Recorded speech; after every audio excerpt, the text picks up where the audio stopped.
Tarde a todos, é um prazer revê-los. E hoje nós temos pela frente, depois de discutirmos Oliveira Viana na semana passada, que é um autor importante, e um autor que eu ilustrei lendo um texto do Geisel, num livro que foi um depoimento que ele fez ao Centro de Documentação e Pesquisa Histórica da Fundação Getúlio Vargas. Para minha surpresa, nos jornais de hoje, eu não me lembro agora se foi na Folha ou se foi no Valor, há novamente um depoimento do Geisel citado do mesmo livro que eu citei a vocês na semana passada. Quer dizer, uma semana depois, novamente, volta esse livro a ter uma página publicada pela Folha ou pelo Valor, já não me lembro mais. O autor de hoje é mais um conservador. Quer dizer, nós começamos com o conservador, que foi Oliveira Viana, e cujo foco, para entender o Brasil, era, acima de tudo, o foco, vamos dizer, do vértice de uma cadeia de comando. Estado, ele do Estado, assessorando um personagem autoritário, no caso Getúlio, e propondo uma análise do Brasil de cima para baixo, partindo da premissa de que o povo não sabia votar e de que nós precisávamos de ordem. Né? Havia ali o positivismo, ordem e muito progresso. Hoje, o nosso autor faz o caminho inverso. O nosso autor é Gilberto Freire, e olha o Brasil, olha o desenvolvimento brasileiro de baixo para cima. Ele olha a partir da sociedade. E na sociedade ele vai escolher, basicamente, a família, a vida familiar. Mas não é a vida de qualquer família. É a vida de uma família patriarcal, é a filha de uma família patriarcal no estado de Pernambuco. Ele, um pouco, vamos dizer, a meu ver, apressadamente, dá de barato que ele estaria falando do Brasil no seu conjunto. Mas hoje nós sabemos que, vamos dizer, o fragmento que ele escolhe é muito interessante, o tipo de sociedade que ele vai analisar é muito interessante, mas ele paga o preço de ter ficado circunscrito ao seu ambiente pernambucano. Ele que era um pernambucano, ainda que não tenha passado uma parte significativa da sua adolescência e da sua juventude em Pernambuco, porque foi alfabetizado numa escola batista ou presbiteriana, acho que foi batista, depois foi de origem americana, depois recebeu uma bolsa dessa escola para ir para os Estados Unidos, foi para o Texas, depois recebeu uma outra bolsa, entrou na universidade e aí foi para Nova York. Né? Bom, basicamente, quem tiver algum interesse, eu sempre faço isso, quem tiver algum interesse no personagem, e esse personagem é um personagem um pouco folclórico, enquanto Oliveira Viana era um homem mais ensimesmado, vamos dizer, que tinha uma certa dificuldade de se relacionar com o mundo, no fundo era um homem um pouco provinciano, porque morava no Rio de Janeiro, mas não no Rio de Janeiro, Guanabara, mas no Rio de Janeiro, Niterói. Fazia ponte todos os dias, ainda que fosse um dos assessores mais importantes de Getúlio. Já o Gilberto Freire, desde a sua infância, desde a sua adolescência, sempre foi um homem cosmopolita. Quem tiver algum interesse na biografia dele, era um homem bastante folclórico em alguns momentos, eu sugiro a melhor biografia dele, que é Gilberto Freire, um vitoriano dos trópicos, é da Maria Lúcia Garcia Burke, que é casada, uma brasileira casada com um professor inglês, e que faz uma análise muito competente, não preocupada em fazer uma revisão ou uma crítica da sociologia do Gilberto Freire, mas apresentar o personagem, que era, em alguns momentos, um personagem bastante curioso, um personagem bastante engraçado, ou um personagem que se levava demais a sério e era um homem que tinha um pouco, vamos dizer, a sensação de ter o rei no mundo, não? O rei no estômago. Não? Eu pude ler agora nas férias, eu não conhecia os diários dele de infância, de adolescência e de começo de carreira. Era uma figura um pouco, vamos dizer, fora do esquadro, um pouco mulherengo, excessivamente mulherengo e, ao mesmo tempo, excessivamente consciente de que pertencia a uma das grandes famílias nordestinas, a uma das grandes famílias pernambucanas. Um homem que, de certo modo, passava por cima de todos na medida em que se via como uma métrica de autoridade, de qualidade, pelo seu cosmopolitismo, pelas suas relações com o embaixador do Brasil nos Estados Unidos, Oliveira Lima, que foi talvez o seu grande amigo. Não é? E, basicamente, no dia de hoje, a minha ideia vai ser trabalhar fundamentalmente 3 textos, mas desses 3 textos dele, eu vou procurar escolher, desculpem, dos 3 textos que eu vou escolher, eu vou trabalhar mais o primeiro, que de certo modo, é o mais conhecido dele, chamado Casagrande e Senzala. A minha edição já está no número 25º. É um livro que foi traduzido, já deve estar essa edição, há muitos e muitos números para cima. E esse livro foi um livro editado em várias línguas e, de certo modo, esse livro teve tanto sucesso que ele acabou jogando um certo ostracismo à trilogia que levou Gilberto Freire a ser conhecido.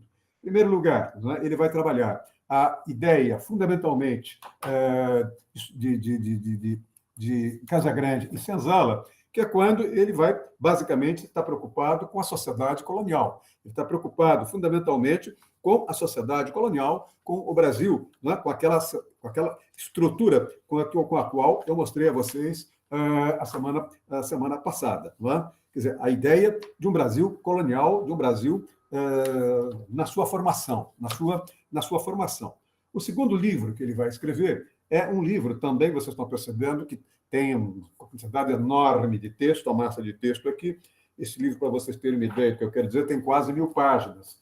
O Casagrande Senzala não deve ficar tão abaixo, tem 600 páginas. E o terceiro livro que eu vou mencionar para vocês é o Ordem e Progresso. Esse Ordem e Progresso é apenas o primeiro tomo, ele tem um segundo tomo. No Ordem e Progresso, fundamentalmente, ele deve ter umas 500 páginas, 450 numa e 450 na outra. Eram livros extremamente, vamos dizer, repletos de informação, ainda que nem sempre a metodologia dele fosse muito clara, ou ainda que nem sempre ele fosse de natureza tão preciso quanto nós imaginávamos. Mas, fundamentalmente, né, é importante a gente analisar a obra dele, essa trilogia. Na realidade, ele tinha planejado uma tetralogia, quer dizer, 4 livros e não 3. O primeiro livro deles é Casagrande e Senzala. Quer dizer, vejam, eu tenho aí já um quadro comparativo. Eu já tenho aí no título uma espécie de uma metodologia entreaberta. Ele está contrastando, não é? O senhor brasileiro feudal, quer dizer, o coronel ou o senhor de engenho, e, de outro lado, os seus servidores. Não é? Um pouco do que ele está dizendo é o dominante e o dominado, Casagrande e Senzala. No segundo momento, o segundo livro dele, Sobrados e Mucambos. Quer dizer, a mesma coisa vai aparecer aí. O que quer dizer isso? Sobrados são aqueles sobrados que foram construídos, quem conheceu Recife ali nos anos 60, eu conheci em 68, vai se lembrar muito da Praia de Boa Viagem, daqueles casarões monumentais que vocês tinham na Praia de Boa Viagem, ou mesmo em outros bairros, até mesmo no bairro onde morava o próprio Gilberto Freire, com aqueles casarões, aqueles sobradões. Mas vejam, sobrados de um lado, quer dizer, aqueles senhores do engenho que perderam uma parte da sua fortuna, mas tiveram ainda o dinheiro para virem se transferir para o Recife, moraram em grandes sobradões. Mas eu tenho, de outro lado, o quê? Eu tenho o contraponto, não é? Da senzala na sociedade rural com os mucambos, não é? Com as favelas, hoje as comunidades chamadas de mucambos na cidade de Recife, não é? E depois vocês vão ter um terceiro livro, Ordem e Progresso. Nesse livro, Ordem e Progresso, você já tem aí, né, o começo do final do Império e, ao mesmo tempo, também o fim do Império e o começo da República. Já é a decadência, e o fim, vamos dizer, da família patriarcal. É uma coisa interessante, porque ele também previa, como eu disse, um quarto volume. E esse quarto volume envolvia, fundamentalmente, uma análise da sociedade a partir de túmulos, não é? E formas de, vamos dizer, formas de se enterrar as pessoas pobres no Nordeste. O João Cabral de Melo Neto, não é? No Vida e Morte Severina, trata muito disso. Não é? Mas o Gilberto Freire também tratou disso. E o texto do livro número 4, deveria se chamar alguma coisa como Jazigos e Covas Rasas.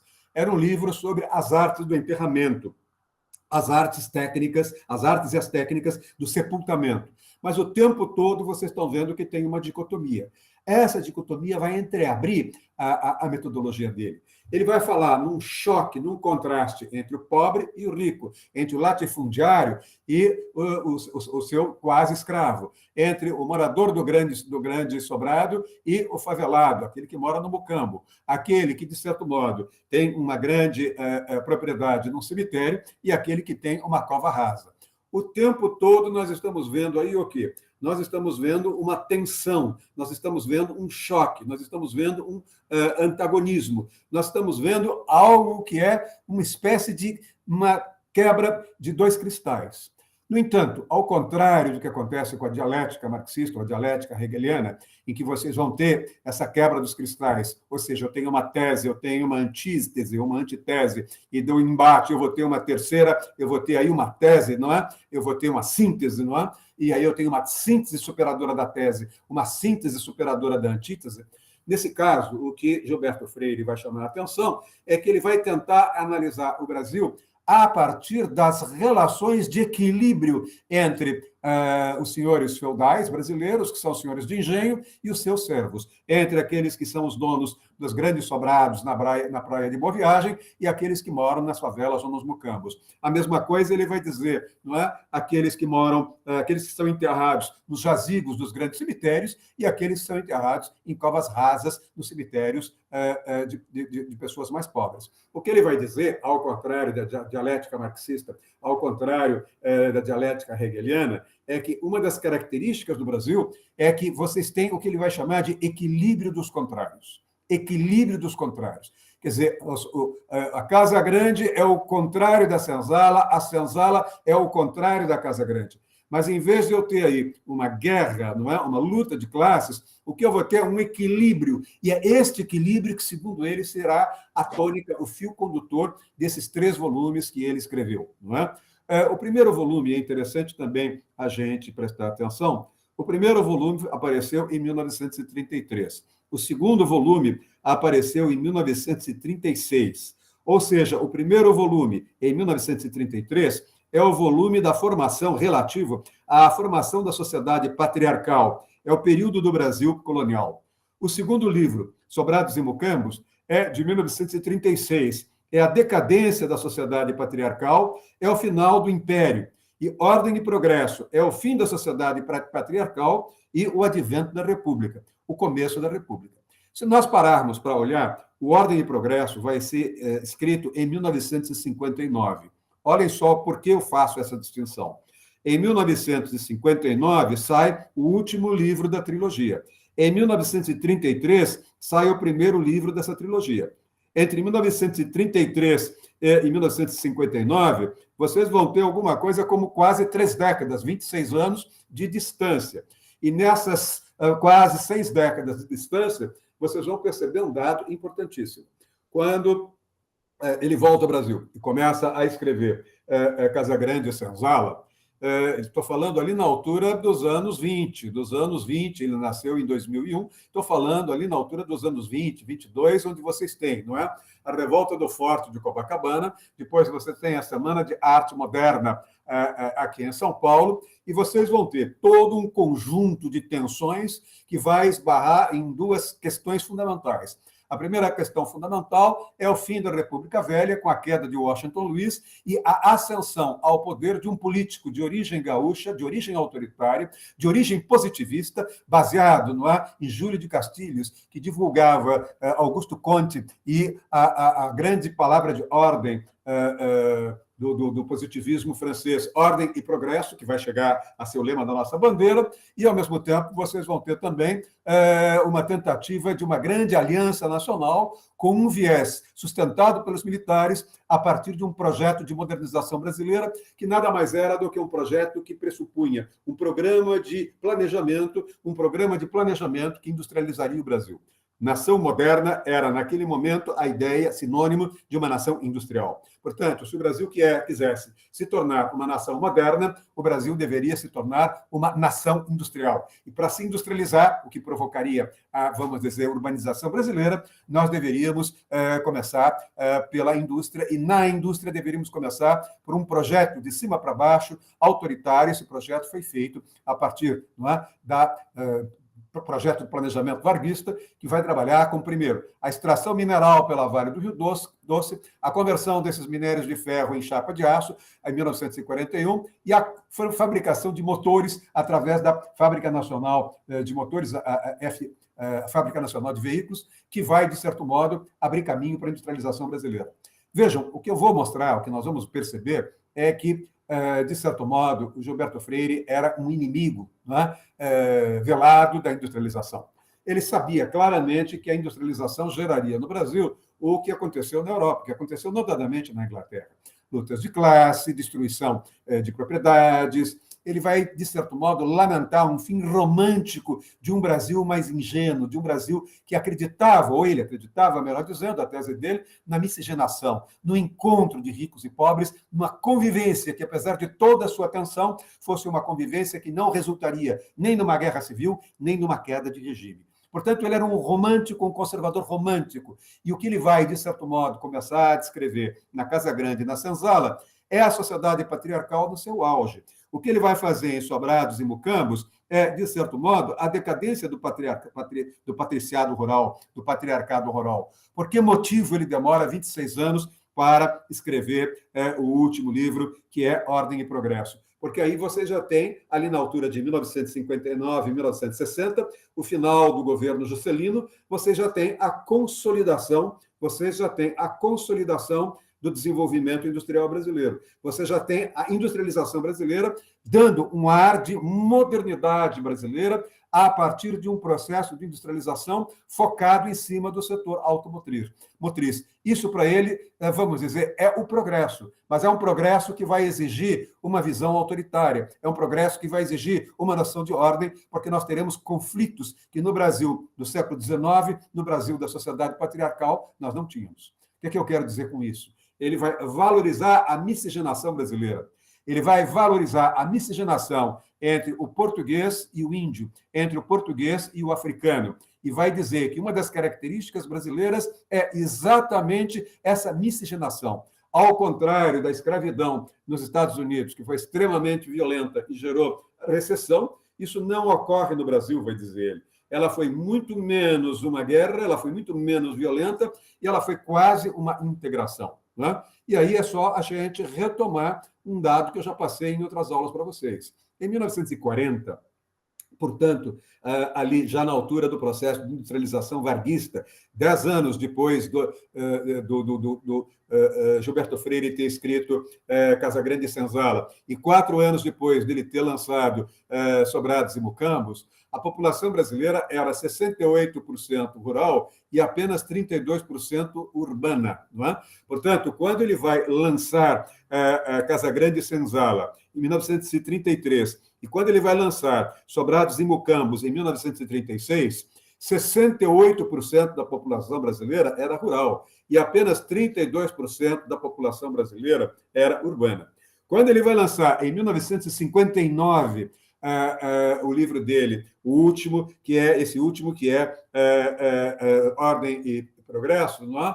A população brasileira já cruzou, ela está intermediada na faixa de 55% urbana e 45% rural. Quer dizer, ela já começa, o Brasil já começa a se tornar, não é, uma nação industrializada, o Brasil já começa a se tornar uma nação fortemente urbana. E ele é o teórico exatamente dessa decadência. Ele é o teórico exatamente dessa decadência que nós temos de um Brasil rural, não é? Eu só vou pedir que ela dê boa noite a vocês. Ela acabou de chegar e ela vai sair. Tá? Boa noite. Vai. Boa noite. Boa noite a todos. Tá? Boa noite, boa noite, boa noite. Muito obrigado. Boa noite. Pode ir. Bom, peço desculpas. Mas, voltando, o que eu estou querendo dizer é que, naquele momento, em 1959, o Brasil já não era mais o Brasil de 1933, de 1930, o Brasil daquela sociedade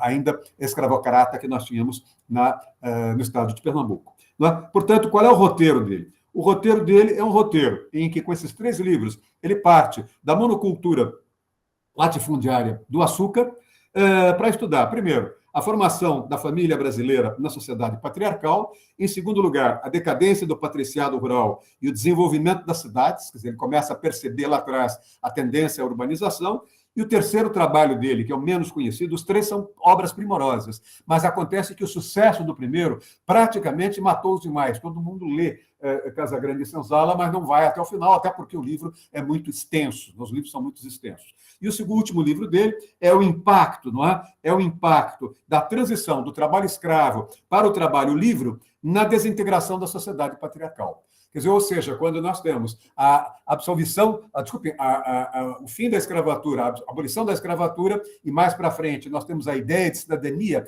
independentemente da inexistência de políticas de integração do negro antigo escravizado numa economia já industrializante, não é? Isso não vai existir, mas, de qualquer maneira, isso vai levar ao que ele chama de desintegração da sociedade patriarcal, e que nós vamos ver em outros autores como a formação dessas populações urbanas pobres que vão abrir caminho, principalmente no Rio de Janeiro, para o que nós chamamos hoje de comunidades ou que chamávamos de favelas, não é?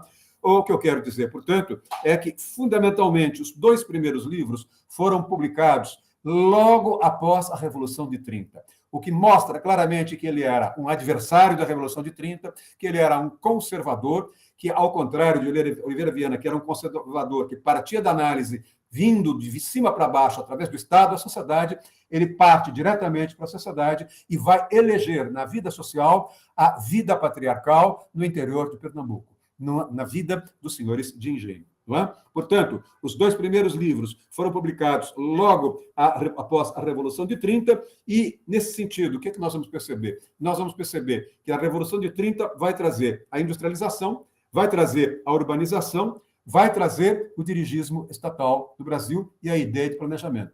A esses 3 atributos, o primeiro atributo, a industrialização, o segundo atributo, a urbanização, e o terceiro atributo, dirigismo estatal e planejamento, o Gilberto Freire vai se opor como um saudosista do mundo rural, com um homem com uma visão, vamos dizer, aristocrática. Ele vinha de uma família aristocrática, ele se comportava como alguém que vinha de uma família aristocrática, demorou para casar antes de conhecer alguém que fosse tão aristocrata como ele, mas era um teórico da miscigenação e, ao mesmo tempo, no diário que eu li, ele não esconde a sua predileção, que ele vai chamar pelas mulatas, não é? Ele vai dizer que ele teve as suas iniciações sexuais com as mulatas e, em alguns momentos, ele chega a escrever, não é? Nós vamos ver daqui a pouco, ele chega a fazer descrições até eróticas, o que vai fazer com que o estilo dele, como sociólogo, seja um estilo de alguém, vamos dizer, menos técnico, menos preocupado com a consistência metodológica da sua pesquisa e mais com a descrição, mais com a narrativa, mais com aquilo que ele vai ver do ponto de vista de uma vida social. A maneira que o homem tem de se vestir, a maneira como o senhor de engenho tem de se vestir, a maneira como se veste o índio, a maneira como se veste o escravo, a maneira como eles se comportam e coisas do gênero. Ou seja, o que nós vamos começar a perceber é que ele, paradoxalmente, não é? Gilberto Freire, paradoxalmente, é uma espécie de ideólogo de uma modernização conservadora brasileira. Ou seja, ele aceita que o Brasil vai se desenvolver. O que ele não aceita é que esse desenvolvimento gere uma guerra. O que ele não aceita é que a industrialização, para poder surgir, signifique o fim de um Brasil aristocrático rural. É isto que ele procura, de certo modo, contornar. Daí, então, a ideia de um equilíbrio entre os contrários. Traduzindo, a urbanização brasileira não teria exigido, na visão de mundo dele, o fim de um Brasil rural. Seria possível, se houvesse uma política, se houvesse uma cultura, a possibilidade de um equilíbrio entre esses contrários. Daí, então, o que eu chamei, vejam os títulos foram deliberadamente escolhidos como metáfora. A Casa Grande convivendo com a senzala, os sobrados convivendo com os mucambos, ordem e progresso, jazigos e covas rasas, não é? A ideia dessa trilogia, já que ele não conseguiu completar o 4º livro, que não foi publicado, também tinha um caráter dicotômico. O tempo todo eu tinha ali um jogo, que é esse jogo dialético não consumado. Quer dizer, nós temos uma dialética não dialética, que parece, em princípio, ser um paradoxo. É isso que eu digo. Paradoxalmente, ele é o ideólogo de uma modernização conservadora brasileira, ou seja, de um projeto de transformação social sem ruptura com o passado.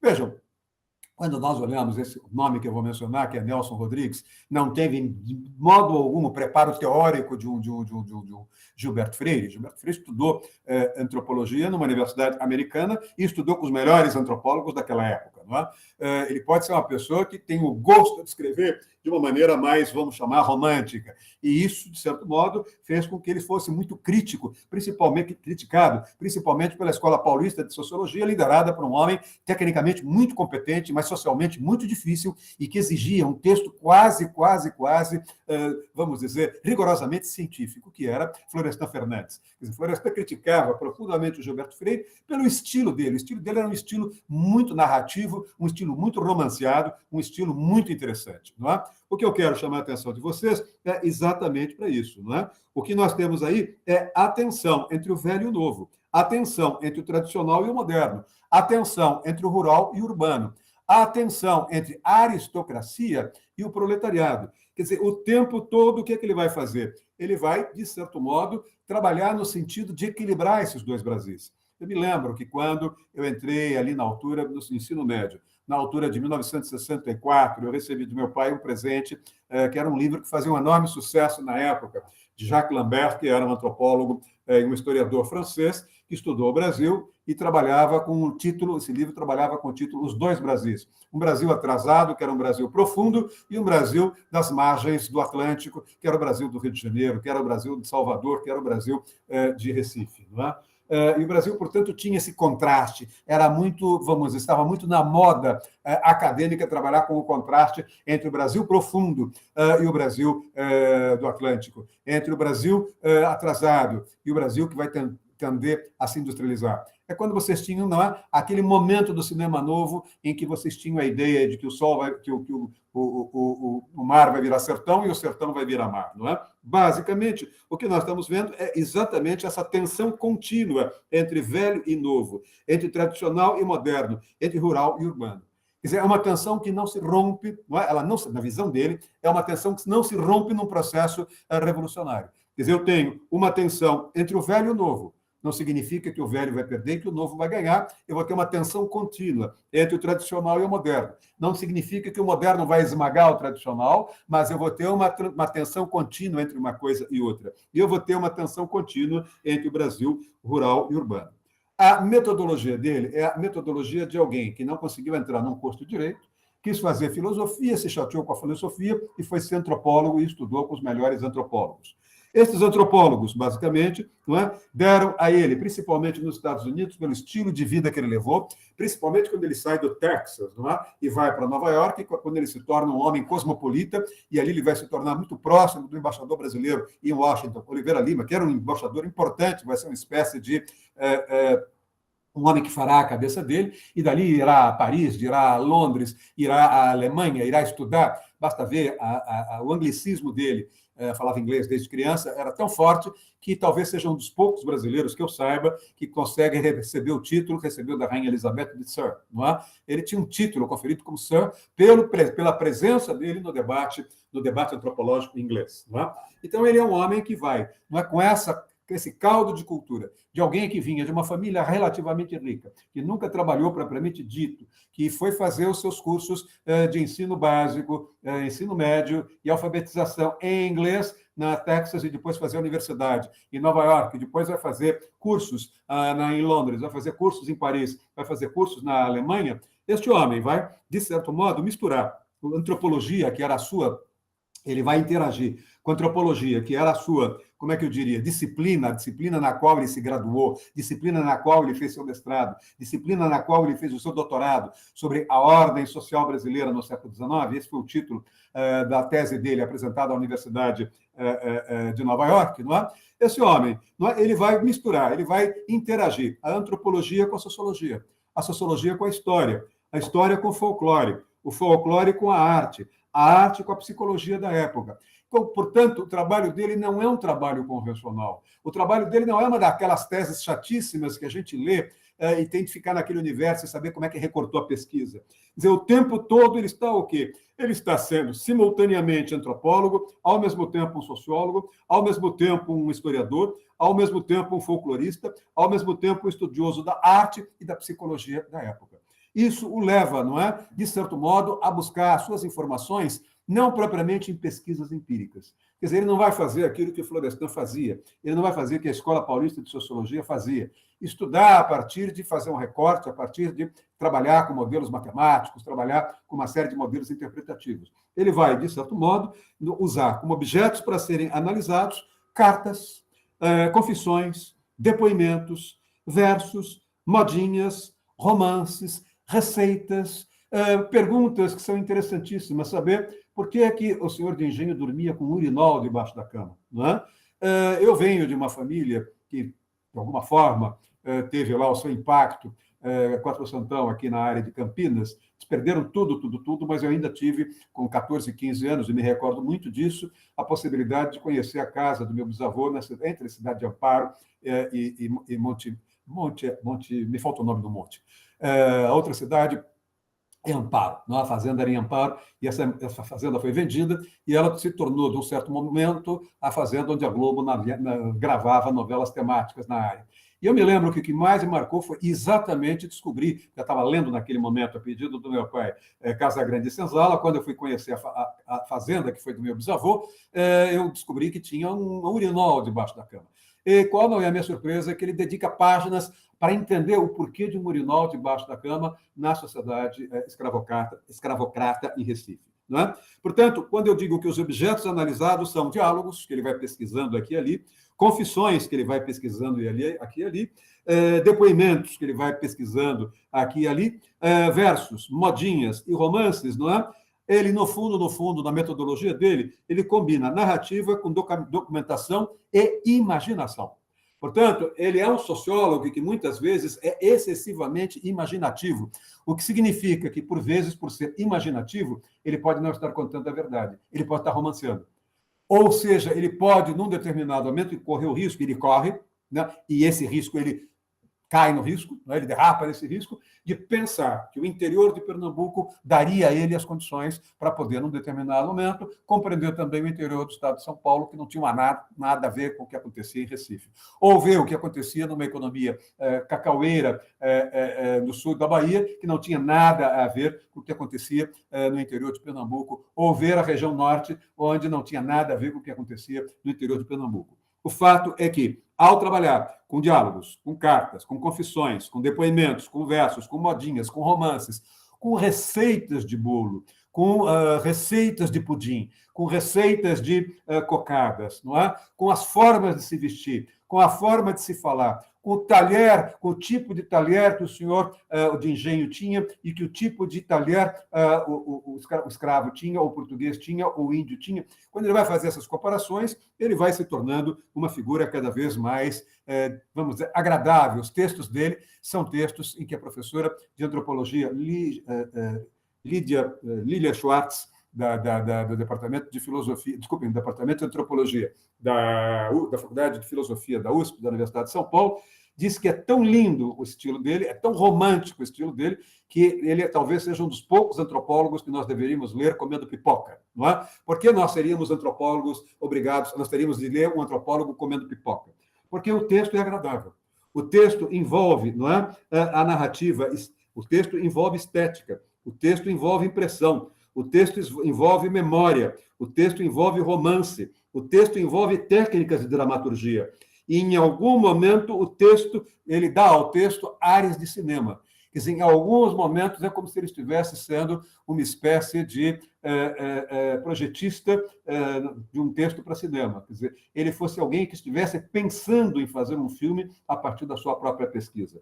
Por isso é que vocês vão perceber que o texto dele é um texto muito interessante, e o texto dele, independentemente das suas análises, independentemente dele ser um bom sociólogo ou um sociólogo preparado, mas fazer concessões retóricas, não é? Em alguns momentos, textos dele vão sendo, como é que eu diria, alguns esqueletos vão ser, alguns ossos vão sendo tirados, e vão surgindo, por exemplo, Roberto Freire, Modos de Homem e Modas de Mulher, com textos que são muito interessantes, e em algum momento isso chega a ofuscar a própria leitura dele. Por exemplo, não é? Ele vai, por exemplo, ele vai aqui, nesse livro que eu mencionei a vocês, Modos de Homem e Modas de Mulher, ele vai discutir Cartola, ele vai discutir cavanhaque, vai discutir barba, vai discutir as formas das mulheres se vestirem. Não é? Por exemplo, veja uma coisa que é ilustrativa apenas, e é engraçada, não é? Vejam como é bem escrito.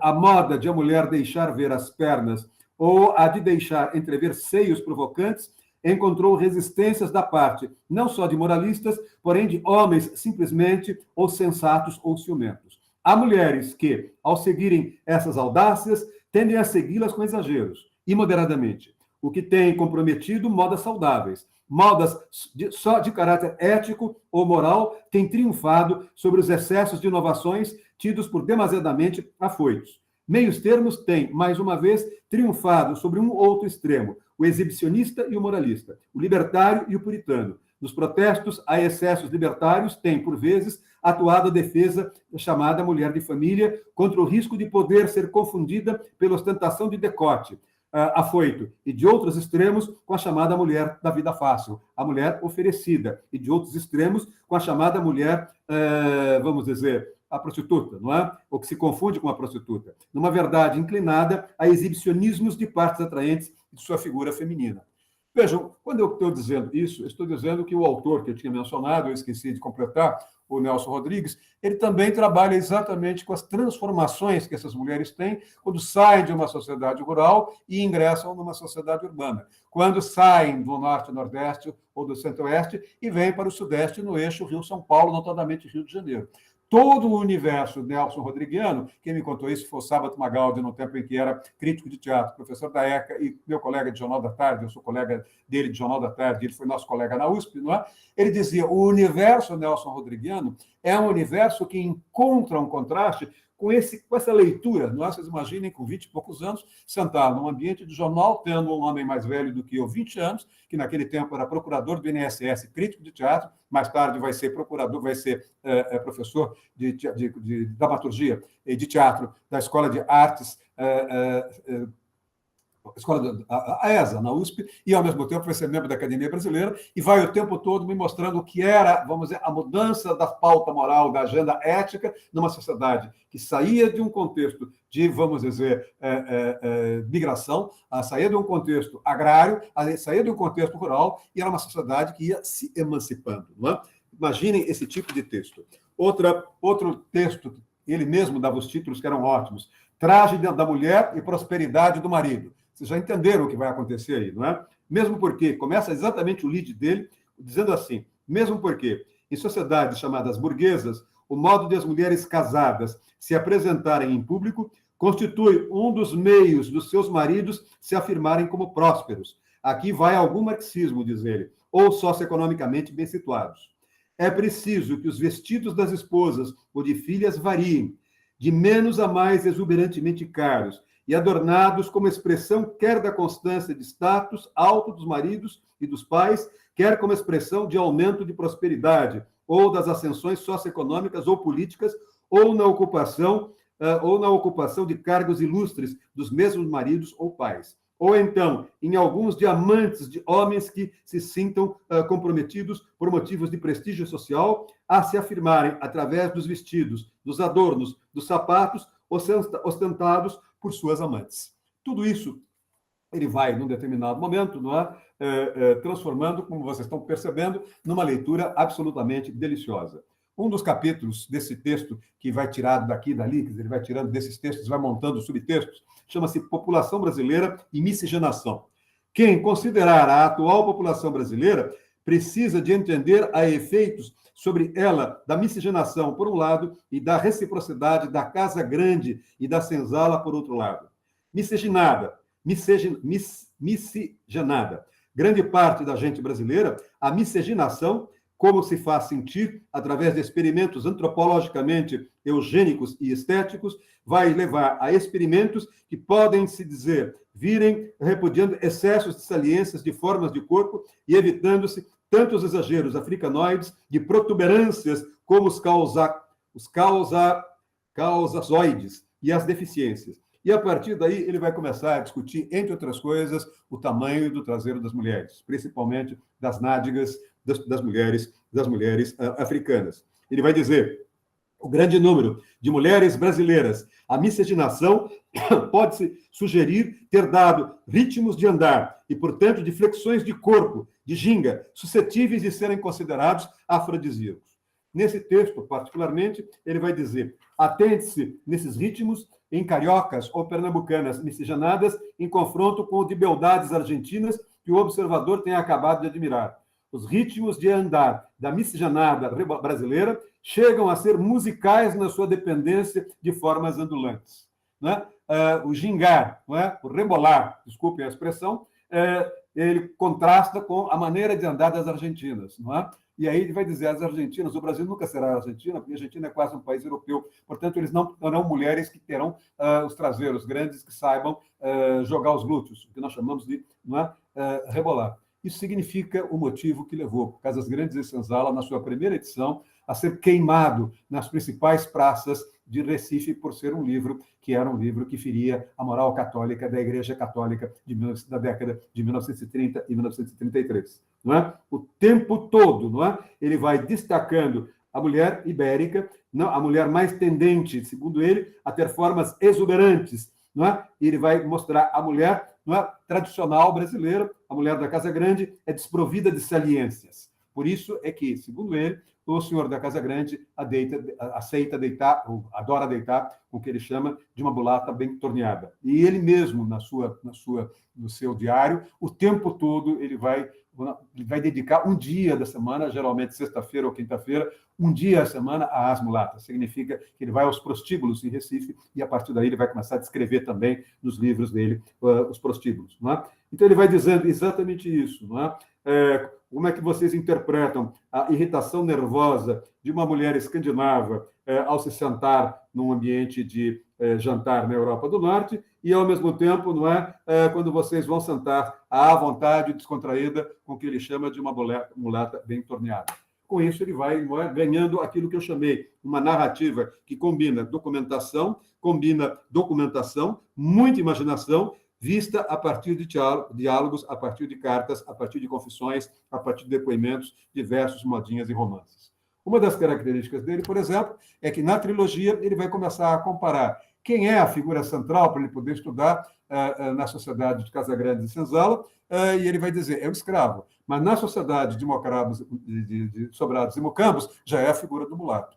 Ao mesmo tempo, ele vai dizer que uma coisa é você ter o doce que vem da fruta da terra feita por uma escrava, a outra coisa é Sobrados e Mucambos, ele vai estudar o doce de confeitaria. Ele vai estudar, não é, o piano na casa da senhora de engenho e depois vai estudar o piano na casa dos Sobradões. E vai perceber que você tinha uma música mais italiana clássica, uma música mais francesa clássica, quando você tinha música com escravatura, ou na casa do senhor de engenho, música mais de origem de natureza brasileira. Ou seja, vocês vão percebendo a riqueza dele. Não é? Vejam, por exemplo, que um dos textos mais engraçados, um dos textos mais citados, e segundo alguns, esse teria sido o fator que levou a população de Recife a queimar o livro Casas Grandes e Senzala, foi esta frase: ociosa, mas alargada de preocupações sexuais, a vida do senhor de engenho tornou-se uma vida na rede. A rede parada, com o senhor de engenho descansando, dormindo e cochilando. A rede andando, com o senhor de engenho em viagem ou a passeio debaixo de tapetes ou cortinas. A rede rangendo, com o senhor de engenho fornicando ou copulando dentro dela uma bela mulatinha. Da rede, o senhor escravocrata, o senhor de engenho, não precisava se afastar nem mesmo para dar suas ordens aos negros. Não é? O tempo todo vocês têm esse tipo de estilo. Não é? A qualidade, a agradabilidade, o sabor do texto, é um texto saboroso de se ler, levam alguns antropólogos e sociólogos a dizer que a trilogia é para ser comida como pipoca, como vai dizer a Lília Schwartz. Oliveira Viana se opôs ao que eu chamei de espírito clânico e a sociedade latifundiária. O foco dele era o Estado forte, capaz de construir a nação. O rival dele era Rui Barbosa, não é? Que era outro baiano que não era capaz de compreender a Bahia, não era um baiano que compreendia o lado afrodisíaco de Salvador. Não é? Já no caso do Gilberto Freire, ele enfatiza o papel civilizatório de negros, ele valoriza o papel dos índios na formação social brasileira. O tempo todo ele procura ter conversa com esse pessoal, o tempo todo ele procura, não é como um pernambucano, quando ele volta, viver nesse ambiente. E viver nesse ambiente significa passar, como ele mesmo diz, numa zona de prostituição, pelo menos um dia inteiro da semana, não é? Um dia inteiro da semana. Ele era um homem, portanto, que caminhava na linha de provocar um choque junto às próprias famílias aristocráticas, das quais ele era herdeiro. Não é? Ele, portanto, não é? A família, vai dizer Gilberto Freire, identifica os elementos que caracterizam as relações e os processos sociais. E o sexo, para ele, principalmente o sexo entre a mulata e o senhor do engenho, entre o português e a Índia, é o que ele vai chamar de uma confraternização sexual entre vencedor e vencido, entre o português e a escrava, entre o senhor de engenho e as índias, entre o senhor de engenho e as escravas. Vejam, ele vai trabalhar essa ideia de uma forma acrítica, ele não faz essa ideia de uma forma acrítica, ele está dizendo que, em vez de abuso da escrava, em vez de abuso da Índia, o que você tinha era um processo de miscigenação, não é? Era um processo em que, fundamentalmente, ele descreve como sendo a confraternização sexual entre o vencedor e o vencido. Para Freire, a família patriarcal e não o Estado é que constitui o que ele chama de mola central do Brasil. Quer dizer, nós não somos capazes de entender o Brasil se não entendermos a sociedade brasileira. E não somos capazes de entender a sociedade brasileira se não entender a vida privada brasileira, a vida privada das famílias brasileiras. Não só as famílias mais ricas, mas as famílias mais pobres. Daí, então, o tempo todo, esse jogo entre pobreza e riqueza, entre modernidade e tradicionalismo, entre Senzala e Casa Grande e coisas do gênero. Não é? O ponto de partida dele, não é? É a ideia de que o senhor em si, o senhor de engenho, foi constituído por um sistema escravocrata advindo do colonialismo português e que abriu caminho para um processo social específico de dominação. A dominação portuguesa é uma dominação muito específica que nós não encontramos, diz ele, nem no resto da América Latina, nem em outros continentes. O português, segundo ele, é um semi-europeu. O português é quase, no ibérico, é quase um mouro. O mouro, a ideia de que o português trabalha como mouro, é que ele trabalha como um árabe. Quer dizer, o árabe não é necessariamente um europeu, o árabe não é um europeu. Não é? Portanto, o português também tinha uma certa rudeza, e nessa rudeza ele vai conseguir se relacionar com o escravo e vai conseguir se relacionar quase que em algum momento, de igual para igual, com a Índia. Não é? Portanto, ele vai tentar mostrar exatamente isso. O senhor escravocrata foi constituído, o senhor de engenho, foi constituído por um sistema escravocrata advindo do colonialismo português e que abriu caminho para um processo social específico de dominação, que é o processo especial de dominação que foi desenvolvido no Brasil. O ponto de partida, diz ele, é lançar o olhar dele, Gilberto Freire, para as relações entre latifúndio e escravidão, Casa Grande e Senzala como os pilares de uma ordem escravocrata. Ele construiu categorias analíticas e categorias sociológicas e categorias históricas e categorias culturais que se opõem. Não é? O tempo todo ele trabalha com essas categorias que se opõem. Casa Grande e Senzala, sobrados e mucanos, jazigos e covas rasas, ordem e progresso. Essa é, vamos dizer, a maneira como ele vai olhando a sociedade escravocrata, mostrando a sua ascensão, mostrando o seu apogeu e depois a sua decadência e o seu fim. Ele vai, de certo modo, dizer que a estrutura social brasileira é fruto de um sistema de produção que recria, não é? Que se recria na vida cotidiana brasileira, com base numa ordem marcada pelo exercício de funções sociais bem definidas na vida cotidiana de um engenho. Quer dizer, ali não tem pessoas gratuitas, ali cada um sabe o que faz. Não é? É a interação entre essas pessoas dentro de um engenho que é, no fundo, o pequeno retrato de uma sociedade escravocrata. Daqui a pouco eu traduzo melhor o que eu estou fazendo. Ele vai dizer que enfatiza a vida privada no latifúndio açucareiro a partir da ideia de família em torno da qual se formou uma sociedade patriarcal, o que o leva a identificar e analisar hábitos do senhor de engenho, hábitos do patriarca, hábitos da sua família com as relações, não é, entre si, e hábito das relações da família do senhor do engenho com os agregados, ou seja, como camas, com moleques de brinquedo, e com o que ele vai chamar de mulatas apetitosas. Essa palavra aparece o tempo todo. Eu quero dizer que eu comecei a ler Gilberto Freire, por pressão do meu pai, quando eu tinha, no ensino médio, 14 a 15 anos. E depois eu conheci uma namorada, com quem eu me casei, tenho mais de 51 anos casados com ela, e que vem exatamente da área onde a Raíssa estudou, da área mais ou menos próxima de onde a Raíssa morou, que é Belém do Pará. Não é? E a família da minha mulher é uma família que vem exatamente de uma família, não de cacaueiros, mas de grandes exportadores de borracha, grandes importadores de serviços, importadores de produtos para a alta aristocracia, a qual eles pertenciam no Pará. E uma das coisas que mais chama a minha atenção é que a minha mulher nunca teve boneca quando criança. Ela tinha uma cunhantã. Não sei se a Raíssa sabe o que é cunhantã.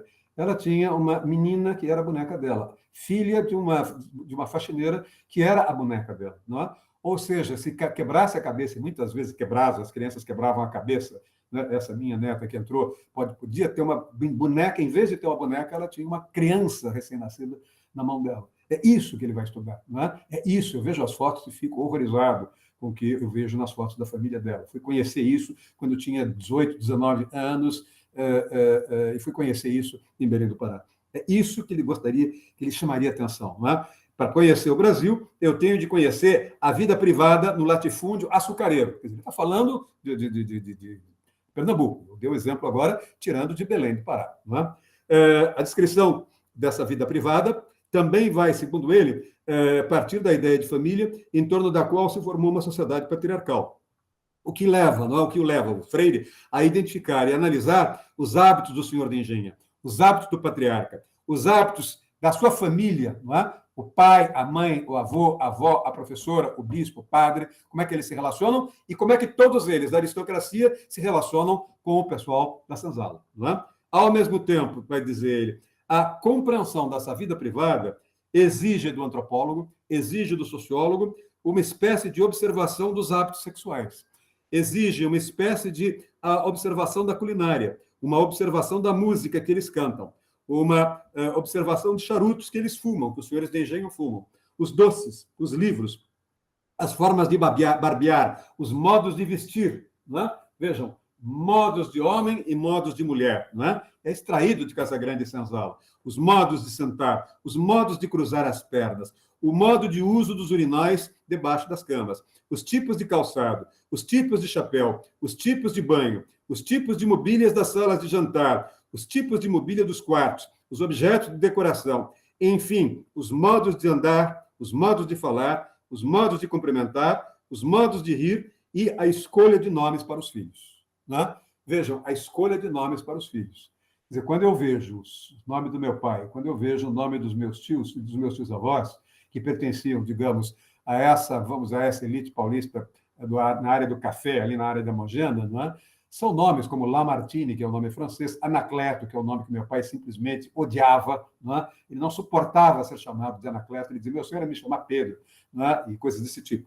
E isso era uma forma de você já dizer, olha, essa pessoa tem ela tem, vamos dizer, ela tem pais, ela tem avós, ela é de uma versão mais, vamos dizer, quatrocentona. Era uma forma de autoidentificação com isso, vai dizer o Gilberto Freire, também acontecia e muito em Casagrande e Senzala. Também acontecia e muito na sociedade escravocrata do interior de Pernambuco, não é? Era, basicamente, portanto, a ideia dele de fazer uma sociologia em que ele identificasse e descrevesse a vida privada, envolvendo hábitos sexuais, envolvendo culinária, envolvendo música, charutos, doces, livros, formas de barbear, modos de vestir, modos de cuspir, modos de usar garfo e faca, modos de sentar, modos de cruzar as pernas, o uso dos urinóis debaixo das camas, tipos de calçados, tipos de chapéu, tipos de banhos, tipos de mobílias, tipos das salas de jantar e dos quartos, objetos de decoração, enfim, os modos de andar, os modos de falar, os modos de cumprimentar, os modos de rir e a escolha dos nomes para os filhos. Eu vou dar um outro exemplo. Eu trabalhei com pessoas muito velhas no jornal Estado de São Paulo. Eu comecei trabalhando com o próprio Júlio de Mesquita Filho quando tinha 80, não sei quantos anos, pouco menos, talvez. E depois fui trabalhar com os filhos dele.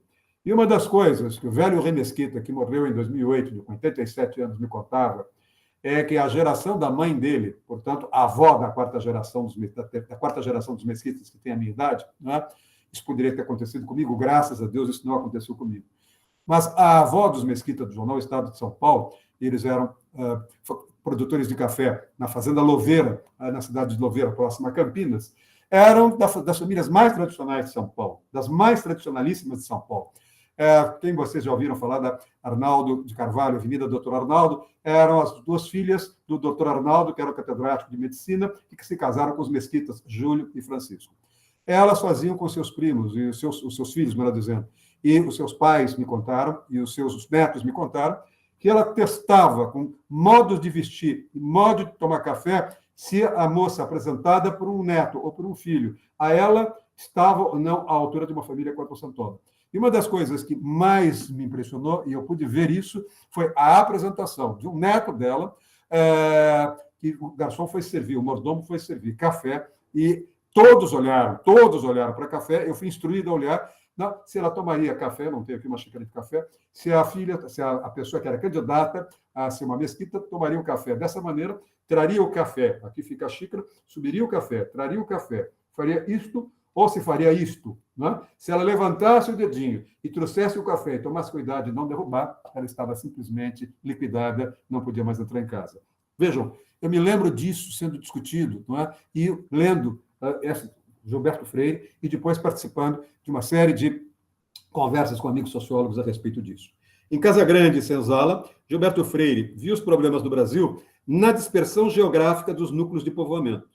Já em Sobrados e Mucambos, ele destaca o fim do domínio do paternalismo colonial e o começo do privilégio da burguesia europeizada que vai chegando. Quer dizer, quando Dom João VI vem para o Brasil, quando Dom Manuel vem para o Brasil, vem junto a estrangeirice, vem junto uma burguesia portuguesa.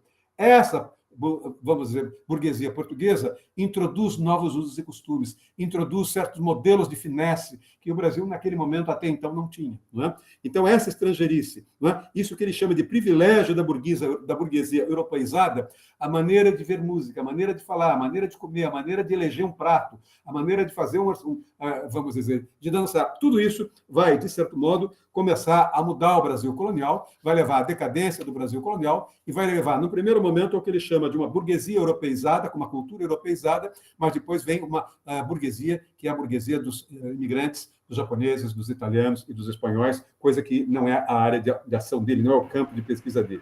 Ele vai dizer, no Brasil colonial e na sociedade patriarcal, reina a figura do escravo, enquanto o Brasil que se urbaniza, reina a figura do mulato. Traduzindo, o Brasil, na sociedade colonial de Casagrande e Senzala, não é? Reina ali a figura do escravo.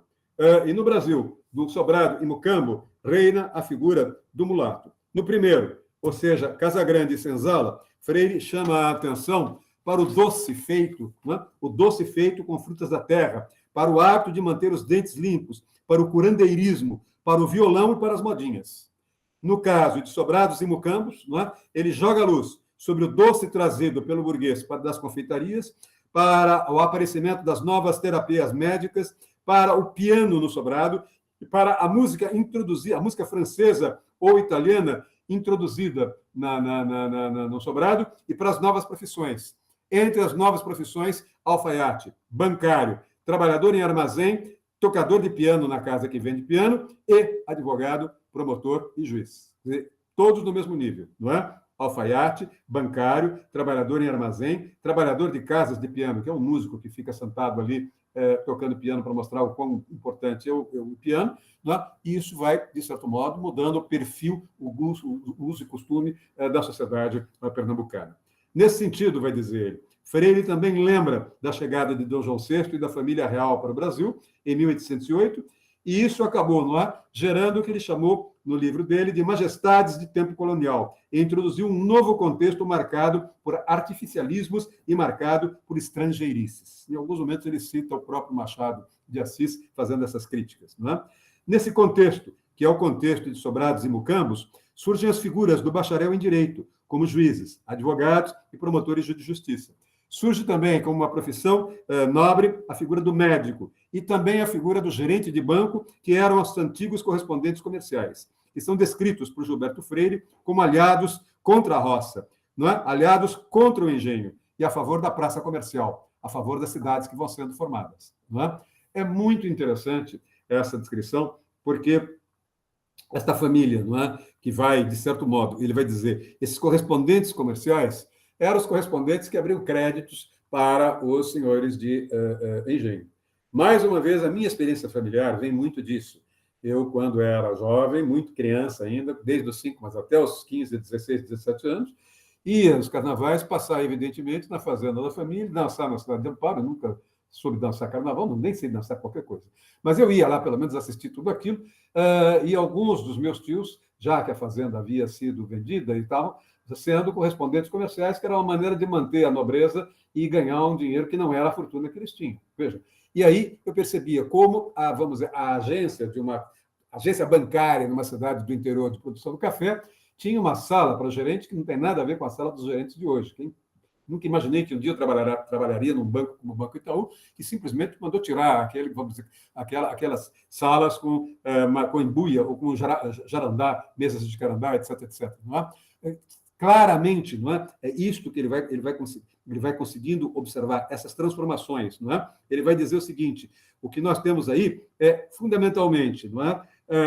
Em que Gilberto Freire vai assumindo a visão do mundo patriarcal na perspectiva, ele sendo branco, ele sendo o senhor patriarcal. Quer dizer, em momento algum ele deixa de lado, que ele está vendo a miscigenação, mas ele está vendo a partir de um olhar branco, ele está vindo a partir de um olhar aristocrata, ele está partindo a partir de alguém que fala inglês fluentemente, talvez até melhor que o português. Não é? Ele, de certo modo, ele afirma, não é, que a visão da família patriarcal é a visão do grande fator colonizador do Brasil.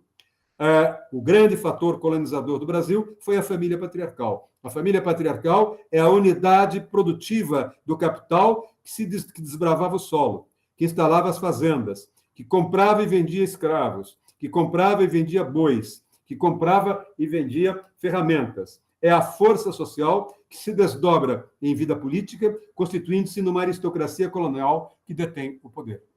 É visão que ele tem, não é, do auge da sociedade patriarcal. Vai mais além.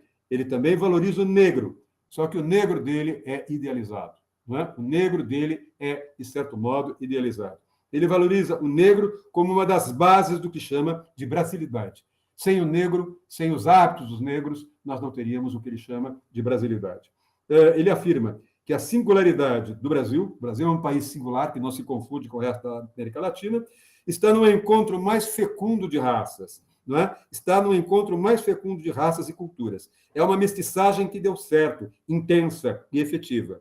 Por tudo isso, segundo Freire, o Brasil nunca seria um país tão desenvolvido como a Argentina, que na época dele, imaginem só, ele definia como um país quase europeu. Também não seria nem o México, e muito menos um Paraguai, que eram países ameríndios. O Brasil teria uma singularidade própria dada pela miscigenação entre o português, entre o escravo negro e o índio. Além disso, segundo ele, metodologicamente, ele vai trabalhando com os pares antagônicos, que eu já mencionei, ou seja, as dicotomias, os antagonismos, as contradições sociais. Mas, em vez da dialética marxista, em que o conflito se supera numa síntese, ele vai trabalhar com o equilíbrio dos contrários.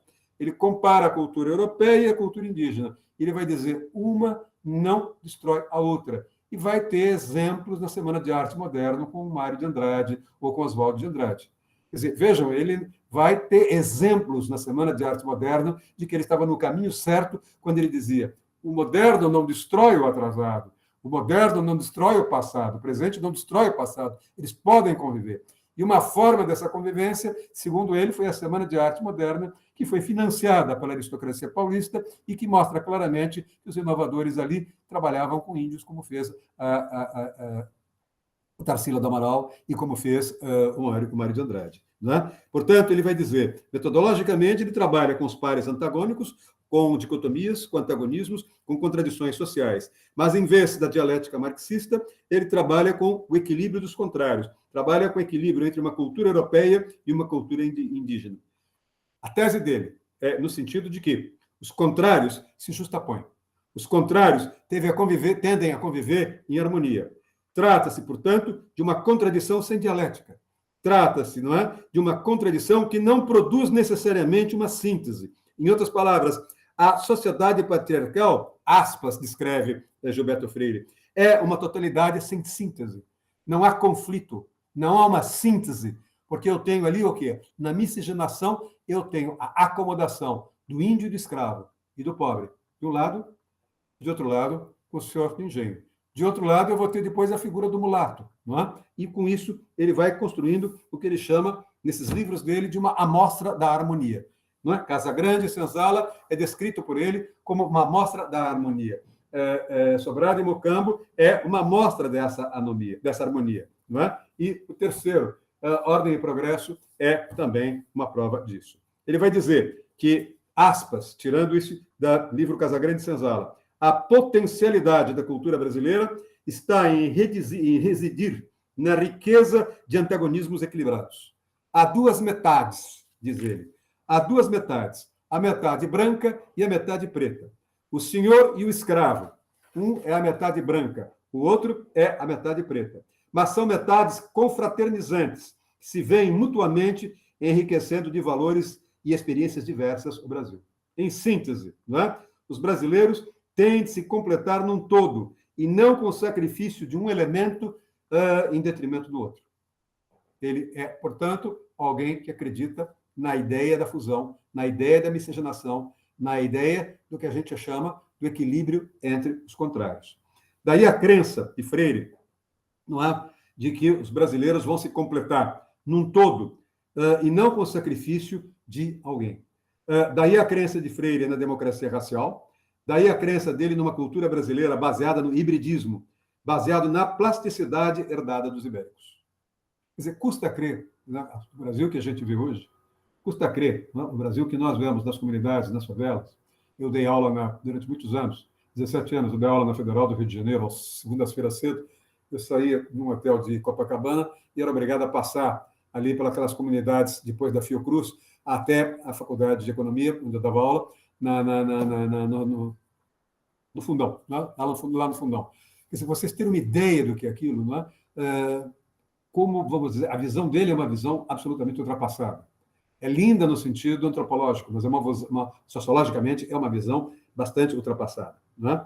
Ainda que, mesmo assim, ainda que desse entrelaçamento entre mestiçagem e democracia, esse entrelaçamento é muito simplificador, ainda que seja simplificador esse entrelaçamento entre mestiçagem e democracia, ainda que seja as categorias do Gilberto Freire aplicáveis apenas à população nordestina, ainda que, de certo modo, ele até em alguns momentos justifique sutilmente a escravidão, ao afirmar que esse foi o modo que o português colonizador encontrou para levar adiante o empreendedorismo econômico de conquista, até hoje, a trilogia do Gilberto Freire é tida como um clássico, não é? Da formação da sociedade brasileira. Até hoje, ela é tida como um clássico. Apesar de ter havido uma enorme rivalidade entre a Escola Paulista de Sociologia e a escola, vamos dizer, de Gilberto Freire, não é? Do ponto de vista da Escola Paulista de Sociologia, um dos sociólogos mais hábeis não é o Florestan, é o Fernando Henrique. O Fernando chegou a cogitar, me contou uma vez, que chegou a cogitar de trazer para a banca de concurso dele a figura do Gilberto Freire. E recebeu uma forte oposição do pessoal da Faculdade de Filosofia. O Fernando Henrique me dizia, eu não descartava o Gilberto Freire, não concordava, sabia das limitações, porque ele trabalhava com pesquisa qualitativa e não com pesquisa quantitativa, e nessa pesquisa qualitativa tem a subjetividade com que ele vai lendo aqueles contos, daquele vai, inclusive, comendo aquela comida, ele servia as comidas a partir lá na casa dele, em Apipucos, a partir vamos dizer, das receitas que ele ia pesquisando e coisas desse tipo, não é? Portanto, o que a gente tem aqui é que, até hoje, apesar das deficiências metodológicas que nós temos, que ele tem, melhor dizendo, não é? Que a ideia de entrelaçamento entre mestiçagem e democracia seja muito simplificadora, que as teses dele se apliquem apenas à população nordestina, e que, de certo modo, até ele justifique sutilmente a escravidão, ao afirmar que esse foi o modo que o português colonizador encontrou para levar adiante o seu empreendimento, não é? O seu empreendedorismo econômico, a trilogia avançada. Ele vai dizer, nós tivemos muita terra, nós tivemos poucos portugueses, e nós tivemos abundância de índios e depois uma abundância de escravos. Tivemos uma ausência total de entraves burocráticos. Não tinha Estado no Brasil, portanto, não tinha burocracia no Brasil.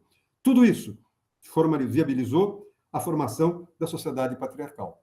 Quer dizer, portanto, ele caminha no viés conservador, como Oliveira Viana, só que um caminha de cima para baixo, Estado tomando conta de uma nação que não sabe votar porque é inculta, e o outro trabalhando com a ideia de que essa nação soube acomodar-se a partir da miscigenação entre os índios, entre os escravos e entre os portugueses. Ele vai dizer, na síntese dele, o meio e as circunstâncias, o meio ambiente e as circunstâncias exigiram a presença do escravo no Brasil. Ele toma pancada até hoje, né? Ele sofre críticas pesadas até hoje, quando a sociologia da Escola Paulista de Sociologia, Florestan Fernandes à frente, disse a ele que, no fundo, o que ele estava dizendo, que o meio e as circunstâncias exigiram um escravo, era uma forma de se afirmar escravagista. Ele dizia que não era um escravagista, que ele era um liberal. E, ao mesmo tempo, ele também dizia, vocês esquecem, aos paulistas, ele dizia que a escravidão no Brasil foi muito menos violenta do que a violência da escravidão nos Estados Unidos, que gerou a recessão. Em algum momento, ele vai mencionar, mas na parte mais final da vida dele, que o que vai sobrar não é? Para o carnaval ainda é música na Bahia e no Nordeste, música dos tempos ainda da sociedade patriarcal, costumes dos tempos da sociedade patriarcal. Com isso, não é? Eu, de alguma maneira, faço a análise dos 3 livros dele, mas eu não utilizei, não é? Até o momento, o que eu fiz em 2020, quando eu trabalhei um pouquinho mais alguns pontos que eu achei mais importantes naquele momento, do Gilberto Freire. O que eu quero é reler alguma coisa, repassar para vocês algumas coisas que podem ser importantes para nós termos uma visão mais definitiva deste homem, que foi deputado federal, que foi diretor de jornais, que virou Sir, que é um homem da aristocracia, que é um homem que trabalhou, foi membro da Academia Brasileira de Letras, foi um homem de grandes relações com famílias tradicionais do Brasil, foi um homem de grandes relações com grandes famílias muito ricas da Europa, e era um homem que tinha, vamos dizer, certas manias. Né? Como eu disse, era um homem que frequentava a zona de prostituição, era um homem que só casou quando encontrou uma quatrocentona, sei lá se tem quatrocentona em Pernambuco, mas era um homem que, ao mesmo tempo, vamos dizer, na sua casa, era um homem meio folclórico, porque transformava a sua casa na casa como se fosse um grande anfitrião da aristocracia canavieira pernambucana até a sua morte. Não é? O que eu quero dizer, basicamente, é que, do ponto de vista da família patriarcal de Gilberto Freire, há algumas coisas que são bastante interessantes, que a gente tem, de certo modo, de trabalhar. Não é? Casagrande lida, como eu disse, com o período colonial, e o seu objeto é a etnia, a mestiçagem. Sobrados e Mucambos, o período é o império, e o seu objeto é a tensão entre, de um lado, a decadência do patriarcado rural, e, de outro lado, a cidade. O terceiro livro dele, Ordem e Progresso, tem como horizonte histórico, tem como período histórico a Primeira República. E ali ele vai discutir o trabalho escravo e o trabalho livre, mostrando como isso vai abrir caminho para uma relação tensa entre o trabalho rural e o trabalho urbano. Quando aquela pesquisa que eu mostrei no início da aula, eu disse, olha, lá em 1940, nós tínhamos 32% do Brasil urbano e 68% do Brasil rural, eu disse que nós tínhamos 55% do Brasil urbano em 1960 e em 1945 nós temos, em 1955 nós tínhamos 45% de trabalhadores rurais. Em 1980 nós tínhamos alguma coisa como 68% de trabalhadores urbanos e 32% de trabalhadores rurais. Eu me lembro muito, na minha época isso saiu de moda, os professores de Direito, de Economia na Faculdade de Direito, e os professores de Economia do Desenvolvimento na FE discutirem trabalho urbano e trabalho rural e coisas desse tipo como coisas absolutamente, vamos dizer, distintas e que se opunham. Hoje, quando nós olhamos, e eu fui fazer isso no começo desse ano, numa análise do escritório de advocacia em Maringá, o trabalhador rural do agronegócio em Maringá, em São José do Rio Preto, em Botucatu, por exemplo, nessas áreas, ou em Londrina, hoje esse trabalhador rural é também um trabalhador que trabalha dentro de uma forma industrial, na medida em que aquilo que ele está colhendo, ele já está embalando, já está processando para mandar imediatamente para um avião que vai levar aquilo, em 4 dias esse produto está no mercado consumidor. Vejam, eu estou trabalhando com os autores datados. Né? Oliveira Viana é um autor datado, e o próprio Gilberto Freire é um autor datado. Mas sem esses autores datados, nós não entendemos suficientemente bem o país em que nós moramos. Em seguida, não é? Ele também vai trabalhar o tempo todo dizendo que, se eu quiser entender o Brasil, eu tenho de entender através de Casagrandes e Senzalas, através de Sobrados e Mucambos e através de Ordem e Progresso, quais foram os 3 elementos básicos? Quais foram os 3 elementos básicos para a gente entender o Brasil? O primeiro elemento básico foi o patriarcado, o segundo foi a interpretação de etnias e culturas, e o terceiro foi a interpretação do trópico. Vejam, ele vai dizer claramente que, se eu entender como esses 3 elementos se interagem, como é que o patriarcado interpreta as etnias e as culturas, e como é que o patriarcado, e mais os índios e os africanos, se adaptam bem a um trópico, como é o caso do Brasil, nós vamos perceber claramente aí que foi exatamente, não é, em cada um desses elementos, acabou se encontrando no intercruzamento com os demais. Não é? Ele vai dizer que há um intercruzamento entre o patriarcado e as etnias negra e indígenas, e as suas respectivas culturas, e os trópicos, as características dos trópicos. Ele enfatiza o papel civilizatório de negros e índios na formação da sociedade brasileira.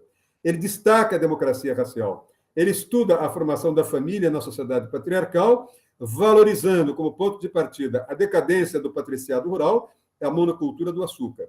Analisa a transição do trabalho escravo para o trabalho livre e analisa o impacto do trabalho livre na desintegração da sociedade patriarcal. Ele diz que a colonização nunca no Brasil foi uma obra de Estado. A colonização sempre foi obra de iniciativa popular. O mais importante na análise dele é mostrar a divisão das funções do trabalho na Casa Grande. Né? A Casa Grande é um mundo autossuficiente. Ele vai descrever a Casa Grande detalhadamente. Né? Ele vai dizer, ela é uma fortaleza, ela tem uma capela, ela tem as suas escolas, ela tem uma oficina, ela tem ao lado uma santa casa, ela é um harém para o senhor feudal, o senhor de engenho, ela tem um convento, ou ela se aproxima de um convento, ela é uma hospedaria e ela é também um banco. Quer dizer, vejam, não é? As diferentes funções que a modernidade separou do ponto de vista de público e privado, e dentro do público também separou uma coisa da outra, e dentro do privado separou uma coisa da outra, ele junta tudo na percepção que tem da casa do senhor de engenho, né?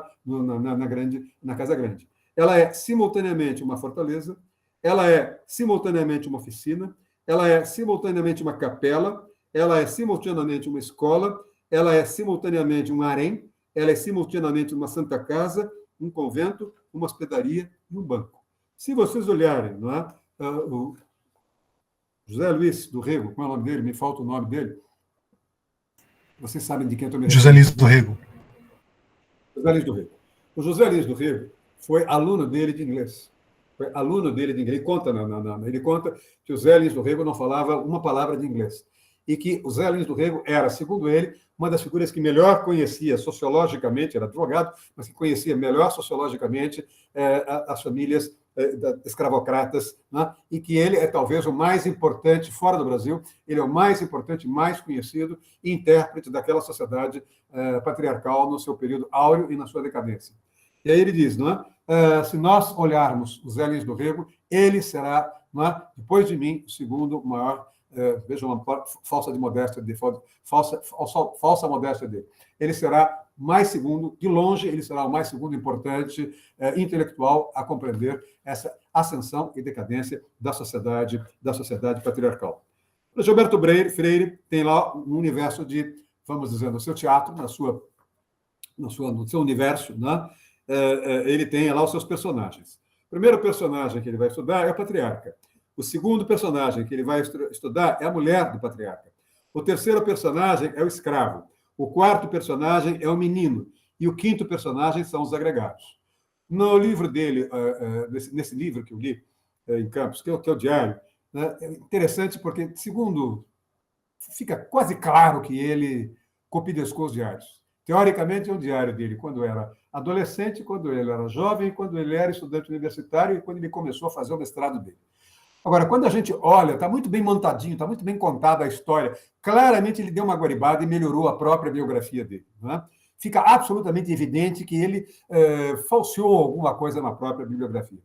Mas é muito interessante, por que a gente percebe isso? Porque, num determinado momento, ele vai dizer, olha, isso que eu estou dizendo, não é? Como é que se veste a mulher do amante? Como é que se veste a mulher legítima? Como é que se veste a mestiça índia? Como é que se veste a mulata? Tudo isso vocês vão perceber que é de alguém que já tem uma vida sexual constituída e não uma vida sexual emergente. Portanto, é muito interessante quando ele vai fazendo, não é, aquele cenário dele com os patriarcas, as mulheres, os escravos, os meninos e os agregados. E aí ele vai mencionar, por exemplo, que o menino de engenho, como é que a sensibilidade do Zé Lins do Rego foi suficiente para captar aquilo que ele captou como antropólogo. Ele dá a sugerir que ele passou um pouco para o Zé Lins. Ele um pouco tem essa mania de achar que ele é que passou aquilo para os Zé Lins do Rego. Não sei se passou, mas essa descrição do Menino de Engenho, uma coisa que fui ler com 16, 17 anos, dado pelo meu pai mais uma vez, não é? Era algo que a gente vai refinando quando lê, vai entendendo melhor quando vocês leem o Gilberto Freire. Depois ele vai falar muito da hibridez social, da miscigenação brasileira, entre índios, entre negros e o português, que, segundo ele, o português era um semi-europeu, o português nunca foi um europeu, e ele vai dizer, não vamos misturar as coisas, ele é um mouro, ele é uma mistura europeia com um árabe, né? Como os espanhóis também são. Depois ele vai dizer que a família é o elemento nuclear dos 3 grandes volumes que ele lança, né? Trabalha a ideia de fusão sexual e vai chamar muito a atenção para a grande contribuição dos negros no Brasil, que foi a modificação do sistema alimentar dos brancos. Depois a gente vai ver isso. Diz, os negros modificaram radicalmente o sistema alimentar dos brancos. Vai também chamar, não é, com técnica de controle social, o trabalho evangelizador dos padres.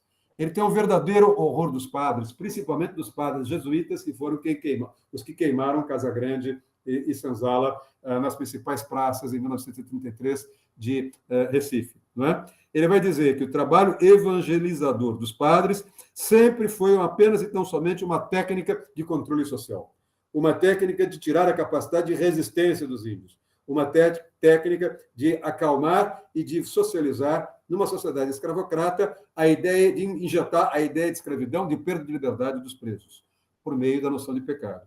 Ele vai dizer que quem convive com os brancos são os escravos domesticados.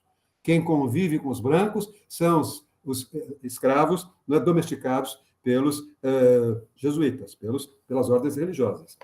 Quais são as contribuições que nós temos, dizer? Os indígenas nos deram uma lição, nos tornaram limpos. Nós nos tornamos, não é, dependentes de um banho diário.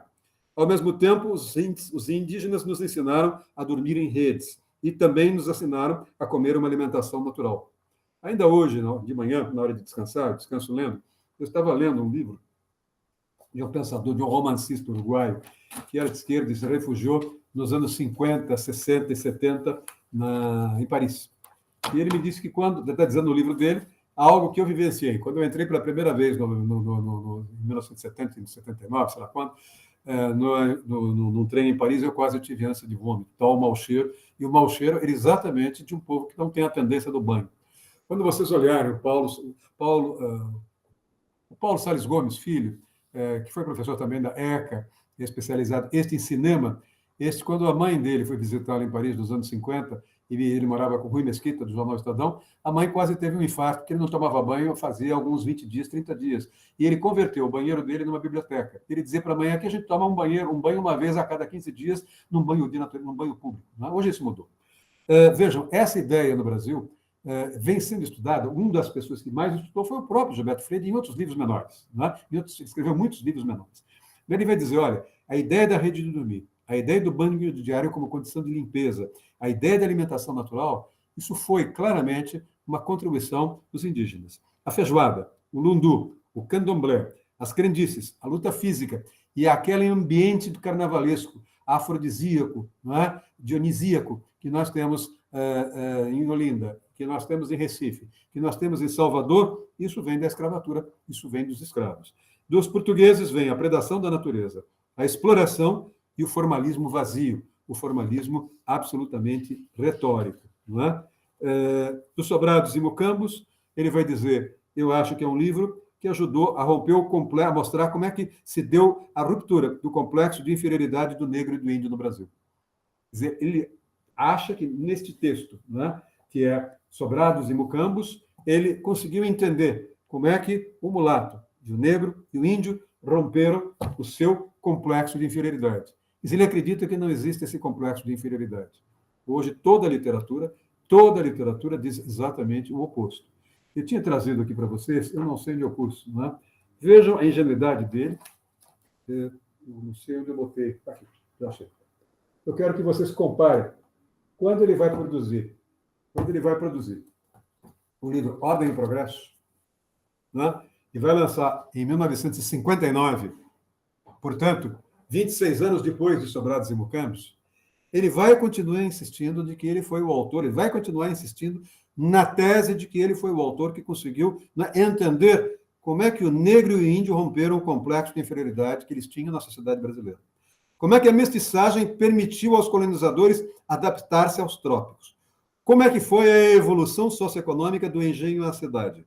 Como foi a ascensão social do mulato? Pois bem, em 1959, 10 anos depois, um pouquinho mais, poucos anos mais, nós tivemos o primeiro Festival da Canção. E no Brasil já era um Brasil que tinha se urbanizado.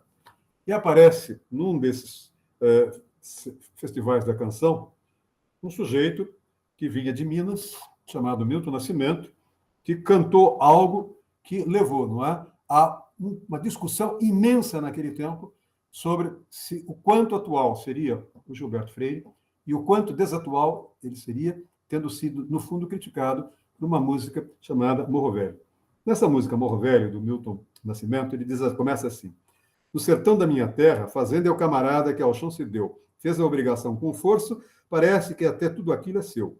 Só pode sentar no morro e ver tudo verdinho, lindo a crescer, orgulhoso camarada, de viola em vez de enxada. Filho de branco e do preto, ambos são dois coleguinhas, correndo pela estrada atrás do passarinho, pela plantação adentro, crescendo os dois meninos sempre pequeninos. Peixe bom dá no riacho, de água tão limpinha, dá profundo ver. Orgulhoso camarada, conta já histórias para a moçada. Filho do senhor, vai embora, tempo de estudos na cidade grande. Parte, tem olhos tristes, deixando o companheiro na estação distante. Não se esqueça, amigo, eu vou voltar. Sobe longe o trenzinho, Deus dará. Quando volta, já é outro. Trouxe, aquele coleguinha, trouxe até sim a mocinha para se apresentar. Linda como a luz da lua, que em lugar nenhum rebrilha como lá. Já tem nome de doutor, e agora na fazenda é quem vai mandar. E o seu velho camarada já não brinca. Na fazenda já não brinca. Na fazenda ele trabalha. Quando vocês veem isso, vocês percebem claramente que há apenas algo em torno de 10, 12, 13 anos entre o Milton Nascimento a lançar isso e o Gilberto Freire insistir na ideia de que ele compreendeu, não é, como é que se deu o rompimento do complexo de inferioridade do negro e do índio na sociedade brasileira. Defende ainda a mestiçagem e permite aos colonizadores adaptar-se aos trópicos. A evolução socioeconômica, como é que ela se deu do engenho à cidade, sempre no sentido de que não houve conflito. E, finalmente, a ascensão social do mulato, o surgimento de marcenarias, de alfaiates, de farmácias, de armazéns, à medida em que o Brasil se urbaniza, e vai mostrando como é que, na decadência do Brasil urbano, os grandes casarões vão sendo substituídos ou por pequenos sobrados. Naquela época não tinha esses predinhos, né? E aí ele vai dizendo, nós vamos começar a perceber como é que nós vamos ter o empobrecimento urbano com esses pequenos sobradinhos e esses sobradinhos gradeados, né? O que ele não percebeu, que esse gradeamento do sobradinho era para evitar o quê? Para evitar furto e roubo daqueles que, em princípio, né, seriam os netos dos escravos que não se qualificaram para a economia formal e não conseguiram, na transição de uma economia rural para uma economia industrial, incluir-se como cidadãos, terem sentido de pertencimento na sociedade brasileira depois do desenvolvimento juscelinista. Portanto, nós vamos ter aí algo que possivelmente ele passa, mas ele não a percebe, que é a polarização. Em Sobrados e Mucambas, é a polarização dos contrastes violentos. São as polarizações sociais que nós temos. Os muros, as grades, confinando o espaço social, o surgimento daquele modelo de Alphaville, não é? de cercar contra os bárbaros lá fora, não é? Restaram as missas, restaram as procissões, restaram o carnaval, e ele não foi capaz de ver, ele que frequentava muito prostíbulo, como jovem, depois continuou como adulto, que as mulheres continuaram sendo vistas como bonecas de carne. Ele não foi capaz, como a Escola Paulista de Sociologia disse, que ele não foi capaz de certo modo, de ter uma visão aristocrática de branco do próprio Nordeste. Para terminar, a gente pode, estou terminando mais cedo hoje, a gente pode sintetizar o que serão, né, os méritos, quais são os méritos que ele, de certo modo, tinha. E quais as críticas que se podem ter. Os méritos. Ele, na época dele, superou as explicações sociobiológicas e o determinismo geográfico. Povo desenvolvido é povo branco. País desenvolvido é país frio.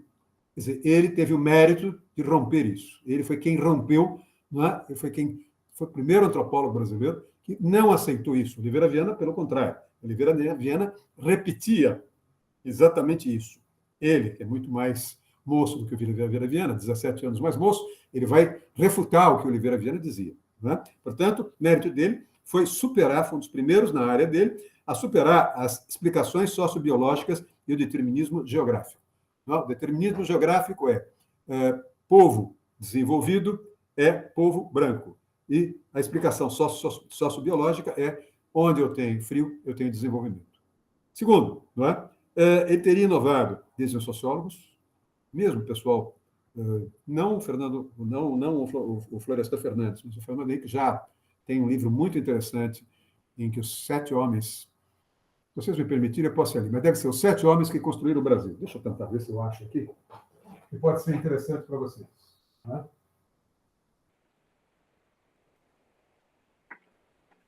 Fernando Henrique Cardoso, o livro se chama Os Pensadores que Inventaram o Brasil. Né? Ele vai citar um conservador liberal do tempo da escravatura, Joaquim Nabuco, vai dizer que o Joaquim Nabuco era anglófono, mas tinha um olhar latino-americano para entender o Brasil. Vai apresentar o Euclides da Cunha como um positivista, estudando Canudos. Vai estudar o Paulo Prado, da família Prado, que morou ali na Casa Prado, na Rua Dona Veridiana, era filho da Dona Veridiana Prado. E vai estudar o Gilberto Freire, dizendo que foi um grande clássico, que é um autor perene, é um clássico perene, dizendo que quem não conseguir ler Gilberto Freire, ou quem ler equivocadamente, ou desclassificá-lo, por ter sido quase sutilmente alguém que teria defendido, aspas, defenderia a escravatura, não seria capaz de entender o Brasil. Depois ele vai também analisar Sérgio Buarque de Holanda, Caio Prado Júnior, Antônio Cândido, Florestan Fernandes, Celso Furtado e Raimundo Fauro. Né? Ele pede um pós-fácil ao professor José Murilo de Carvalho, que infelizmente faleceu ontem. Não sei se vocês viram, está nos jornais de ontem. Eu me dava bem com o José Murilo. O José Murilo me citou muito bem num livro dele sobre cidadania no Brasil. E é uma pena que essa geração toda já esteja indo. Né? Nem sei quando o próprio aqui vai ficar. Passados os anos, está fazendo já, cobrando seu preço. Portanto, não é? Ele inovou ao adotar abordagens sociológicas para interpretar questões sociais. Ele inovou ao estudar a sociedade pela vida urbana. Ele antecipou as tendências, não é? Antes da USP. Ele conseguiu ainda vir ao São Paulo, na Escola de Sociologia e Política, que fica na Praça Rotary, não sei se vocês conhecem a Vila Buarque, que ficava a faculdade o departamento de Sociologia da USP, na Maria Antônia, ficava mais ou menos uma quadra, menos uma quadra, não chegava a uma quadra, as duas universidades, a USP com a Faculdade de Sociologia, Ciências Sociais no curso de Filosofia, e a Escola de Sociologia e Política, criada pelo Patriarcado Rural, criada por Roberto Simons. Não é? Ele teria inovado, ele teria avançado antes da Escola Paulista de Sociologia, que seria a escola da USP. Não é? Quais são as críticas que se fazem? Portanto, do ponto de vista do mérito, ele supera explicações sociobiológicas e supera o determinismo geográfico. E isso foi um grande avanço. A partir daí, não é todo aquele pessoal que nós estudamos a semana passada, o Alberto Torres e o Oliveira Viana, ficam envelhecidos. Não é? São autores clássicos, mas são autores envelhecidos. Nós temos de compreendê-los para compreender como é que se deu a formação do pensamento social brasileiro. Sem isso, eu não consigo pensar a formação do pensamento social brasileiro. Mas as explicações deles valem apenas, possivelmente, para os militares, né? Que ainda até hoje leem Oliveira Viana na Escola Superior de Guerra. Gilberto Freire não acho que já seja lido. Quais são as críticas? Ele teria uma falsa consciência da realidade. Morou muito tempo fora do Brasil, morou excessivamente tempo fora do Brasil. Fernando Henrique disse que, uma vez disse que todas as vezes em que ele leu intelectuais brasileiros que interpretam o Brasil, mas esses intelectuais estudaram muito tempo fora do Brasil, que a análise deles é mais refinada, mas que, ao mesmo tempo, pode ter também algum desvio. Né? Ele não está se referindo ao Gilberto Freire. Ele está se referindo todas as vezes, ele me disse isso uma vez, todas as vezes em que eu estudei algum brasileiro da minha área, cientista político, antropólogo, etc., a Ruth, eles, por terem morado muito no Brasil, são mais refinados, veem coisas que nós não vemos, mas, ao mesmo tempo, eles têm uma interpretação um pouco distorcida. Portanto, ele teria tido uma falsa consciência da realidade brasileira. Quer dizer, ele era um aristocrata que morou, não é, o tempo todo em casas aristocráticas, protegidos Ele nunca trabalhou propriamente dito, apesar de ter sido jornalista, foi chefe da Casa Civil do governo de Pernambuco, quando o governador era seu primo, tinha segurança e coisas desse tipo, e vai morrer na altura de 70 e poucos, não me lembro agora de. Tá? Ele superestimou a integração dos negros. Ele superestimou a integração dos índios. Ele desprezou a falta de mobilidade dos negros. Quer dizer, não houve ascensão social dos negros. Essa ascensão, essa mobilidade social é muitíssimo pequena. Né? Somente agora, ontem e anteontem eu vi, e na semana passada eu também vi, eu tive uma homenagem, já que eu estou saindo, me homenagearam na quinta-feira, e, para minha surpresa, algo que eu disse quando agradeci. Metade do auditório era formada por meus antigos alunos de pós-graduação, que hoje são professores universitários. A outra metade era formada por alunos de graduação do primeiro e segundo ano, negros, não brancos, pardos e mulatos. É fruto já o quê? Da inclusão negra, do tipo de mecanismo de inclusão que a USP adotou. E isso me deu um grande orgulho, né? Porque eu estou saindo quando se forma a primeira turma que tem negros a partir desse processo de inclusão social. Né? Qual foi o problema dele? Ele não foi capaz de perceber, a impressão que me dá é que ele não foi capaz de perceber vamos dizer, as consequências, os impactos da industrialização no Brasil. Quer dizer, ele não foi capaz de perceber aquilo que intuitivamente o Nelson Rodrigues, que eu mencionei no início da aula, percebeu. Quer dizer, toda aquela sexualidade, toda aquela ideia de atentado moral e pecado que vocês têm do Nelson Rodrigues, é um jornalista muito inteligente que descobriu o quê? Descobriu como é que a industrialização mudou a pauta moral brasileira, não é? E afetou certos valores do catolicismo. A meu ver, nesse sentido, Gilberto Freire é um anti-Nelson Rodrigues, o defensor de uma sociedade que não tinha mais possibilidade de continuar. E morreu como uma figura folclórica, como se fosse um nobre no Nordeste. Desprezou a falta de mobilidade dos negros, valorizou o negro que se aproximava dos padrões brancos. Ele mesmo disse que só entravam dentro da casa, não só entravam na casa grande os negros que tinham sido batizados, ou seja, os negros que tinham sido alfabetizados. A ideia de que a ordem social é aberta a todos é questionável, ou seja, nesse sentido, ele é também superado. Basicamente, acho que isso. Eu gostaria de terminar apenas relendo um texto que eu apresentei a vocês há algum tempinho atrás, 2020, quando falei dele. É um texto que eu acho maravilhoso.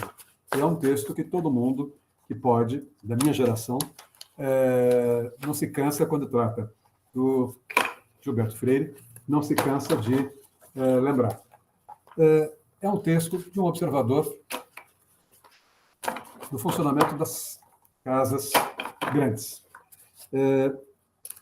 Óbvio que as mulheres dos senhores de engenho eram traídas. Óbvio que elas sabiam que eram traídas. Óbvio que elas sabiam que não poderiam puxar a orelha de seus maridos. Se vocês olharem, há um filme sobre isso, que é aquele filme do marido da Nara, Júlia Francesa, como é o nome daquilo? É baseado no Zé Liz do Rego.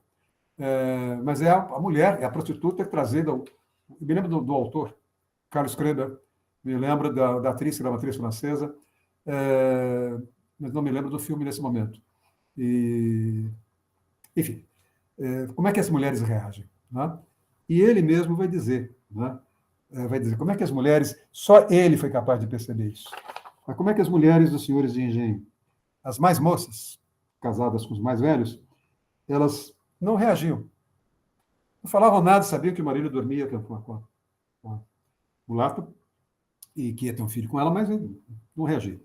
Ou melhor, reagia de uma maneira muito sutil. Texto dele, texto de Gilberto Freire.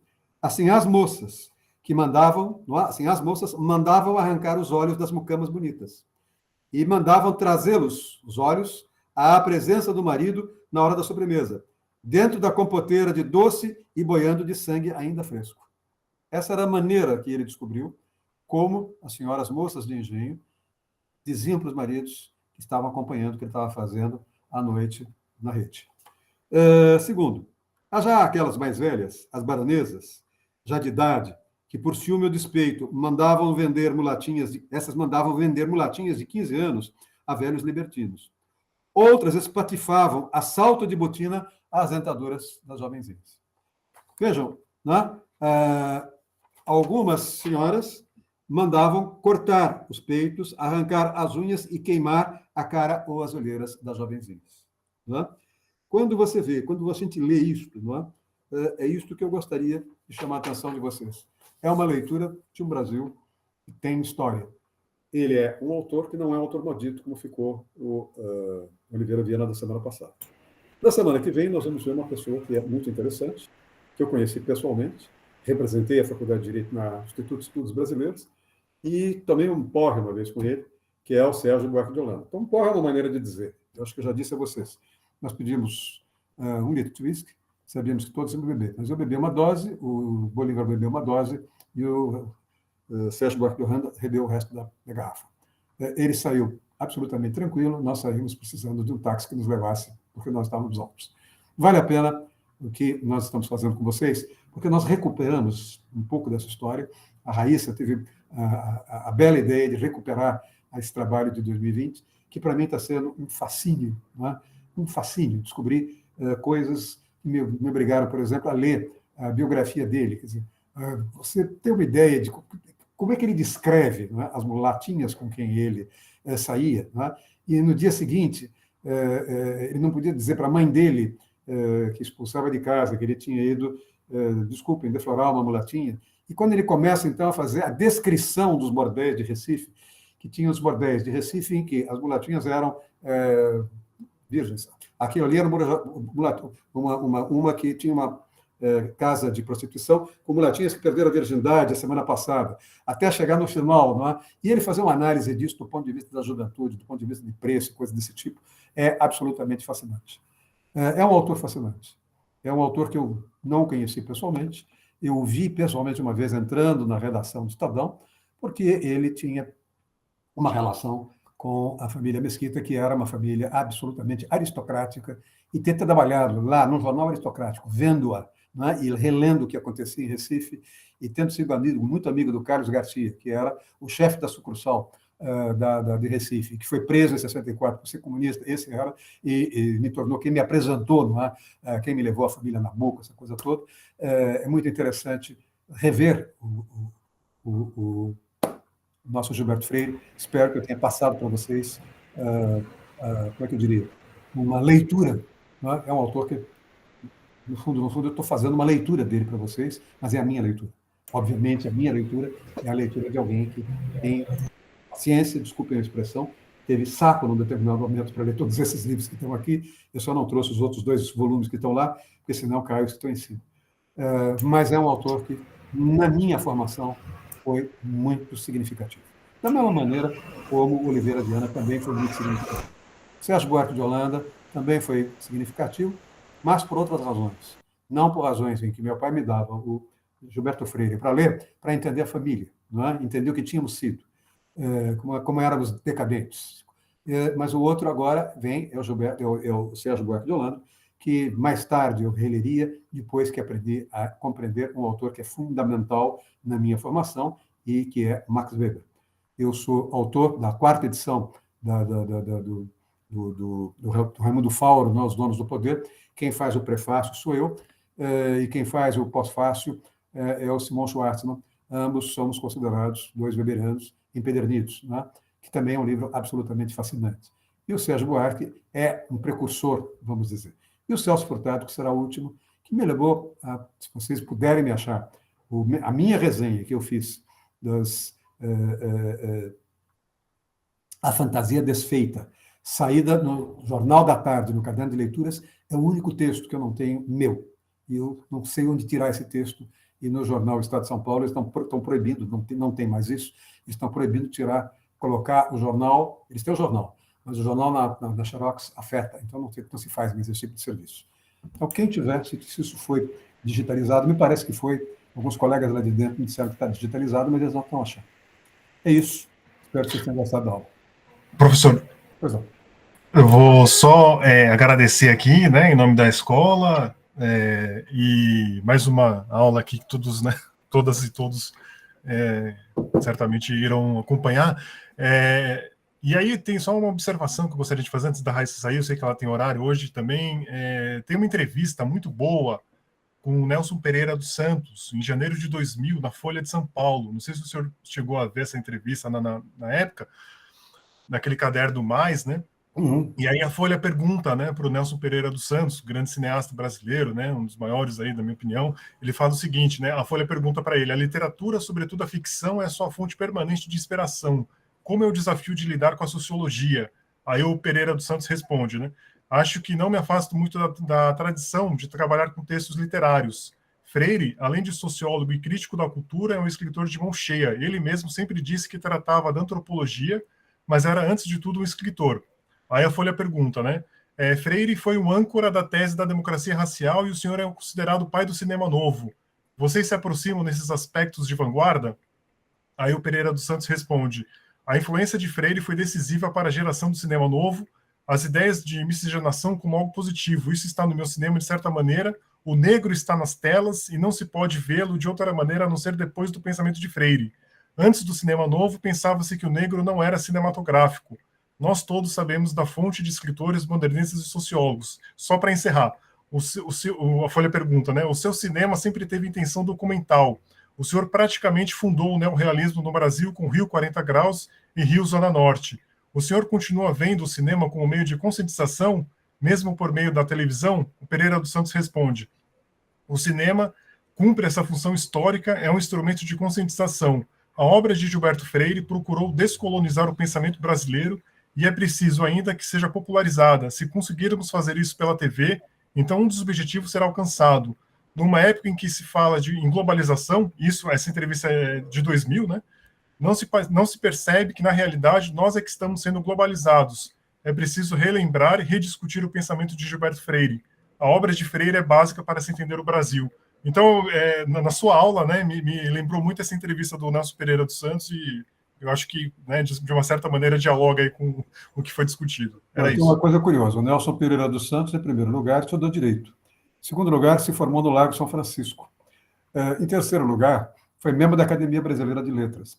Em quarto lugar, a pessoa que o sucedeu é também um cineasta que foi casado com a Nara Leão, que eu estou querendo lembrar o nome e não vem, que é o diretor do filme Júlia Francesa, enfim. Onde tem a música do Chico Buarque. Não sei se vocês se lembram dessa. É o Cacá Diegues, tem razão. O Fernando colocou, é o Cacá Diegues. O Cacá Diegues também já deu declarações nesse sentido. Eu tenho um grande amigo, que foi muito amigo do Gilberto Freire, que também é membro da Academia Brasileira de Letras. É o Joaquim Falcão, Joaquim de Arruda Falcão Neto, que também pertence à elite, é um professor de Sociologia do Direito, nós dois somos os primeiros sociólogos a reger os cursos quando a disciplina virou oficial, mas ele tem todas as características que o Gilberto Freire tem.